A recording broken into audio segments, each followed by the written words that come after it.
Olá, seja bem-vindo ou bem-vinda ao História Simplificada. Eu sou o André Gussi e no vídeo de hoje nós veremos qual que é o maior pecado que uma pessoa pode cometer ao estudar história, que é o anacronismo.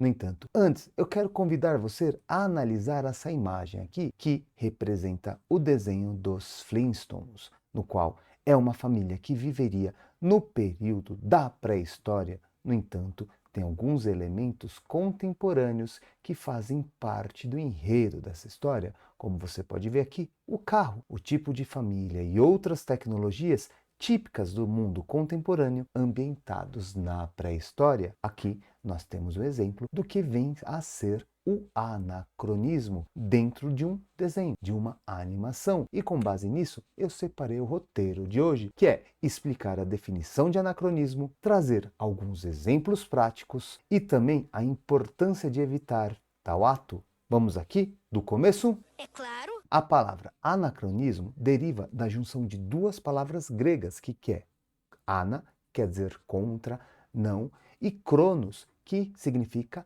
tempo, ou seja, contra o tempo ou fora do tempo. E uma definição para anacronismo seria elementos e conceitos de uma época inseridos em outra, misturando diferentes períodos. Aqui nessa imagem eu trouxe um exemplo de anacronismo material. É quando você coloca itens ou tecnologias de um período em outro período. No caso aqui seria um cavaleiro típico medieval usando um relógio de pulso que foi popularizado e divulgado apenas ali depois do século XX. Tal como lá no desenho dos Flintstones, na pré-história não tinha carro e a gente viu ali naquela imagem que eles estavam num carro. Um outro exemplo de anacronismo material que a gente pode trazer é dentro do filme Troia, no qual mostra algumas armas que eles usavam nesse conflito, ou mesmo esses navios que são chamados de triremes. Por quê? Qual que é a questão aqui? Alguns estudos apontam que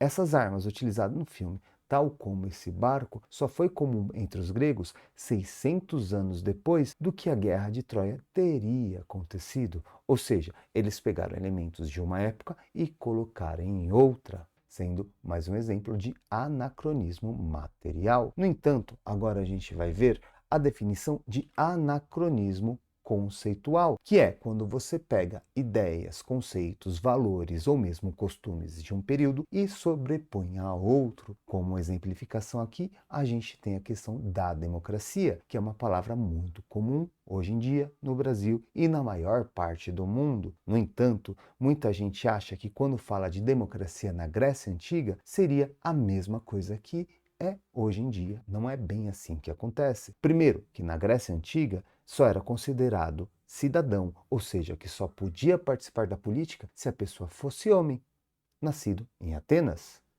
Mulheres, escravizados, estrangeiros ficavam de fora do pleito democrático, que é contrária à ideia de cidadania hoje no Brasil, que era mais ampla e diversa, não podendo excluir ninguém da participação por origem, classe social, etnia e outras derivações. Outro fator que difere é que na Grécia Antiga a democracia era direta, ou seja, quem podia participar da política ia na praça pública e defendia seus interesses. Já hoje em dia, no Brasil e na maior parte do mundo, a democracia é representativa, ou seja, a gente vota em políticos e esses políticos representam a gente nas esferas do poder executivo e legislativo. E aqui a gente pode trazer um outro exemplo de anacronismo conceitual, que é a noção de casamento, que hoje nós temos essa ideia de que o casamento deve ser por livre escolha dos ambos cônjuges, ou mesmo que deve se casar em tese por amor. No entanto, isso daí é algo muito recente na história. Ao se falar de casamento, muitas vezes a gente fala de arranjos políticos ou mesmo sociais. Aqui, como ilustração, eu trouxe o casamento de Maria de Médici e Henrique IV, que exemplifica uniões arranjadas na era moderna, baseados em poder e política, contrastando com o conceito moderno de casamento por amor e mesmo liberdade. Ou seja, o anacronismo é quando a gente pega itens ou conceitos de um período histórico e coloca em outro período histórico. Por que que é importante a gente evitar o anacronismo? Primeiro, que é crucial para entender corretamente a história, reconhecendo as peculiaridades de cada época e ajuda a evitar interpretações erradas. Ou seja, nós temos que compreender o período, como o período era. A gente tem que entender como as pessoas viviam, como elas pensavam, o que elas tinham no seu dia a dia. E aqui nós temos que reconhecer que o anacronismo nos lembra da importância do contexto histórico. A gente tem que saber diferenciar cada momento, uma vez que abordar a história com precisão revela a unidade de cada período e enriquece nossa compreensão para entender a jornada humana através do tempo. Ou seja, evitar o anacronismo é colocar o homem no seu tempo e entender como era a vida dele neste mesmo período, sem a interferência de como a gente pensa hoje, vive hoje e tudo mais. E aqui a gente volta de novo nessa imagem dos Flintstones. E você consegue ver mais um exemplo de anacronismo presentes neste desenho ou filme?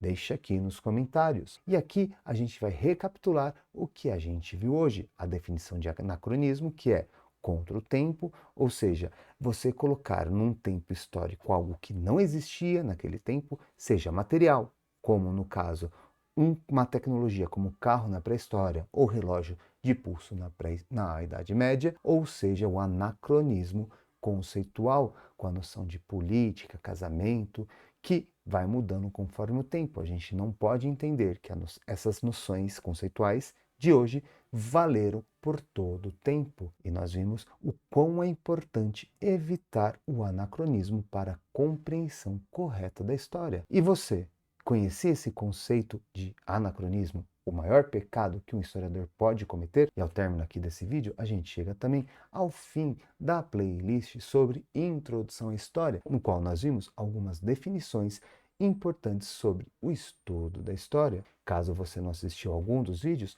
basta clicar aqui na playlist para você ver o que já foi postado. Se você curtiu esse conteúdo, não esqueça de dar o like também e se inscrever no canal. Então fica assim, espero que você tenha gostado do vídeo de hoje e que tenha aprendido.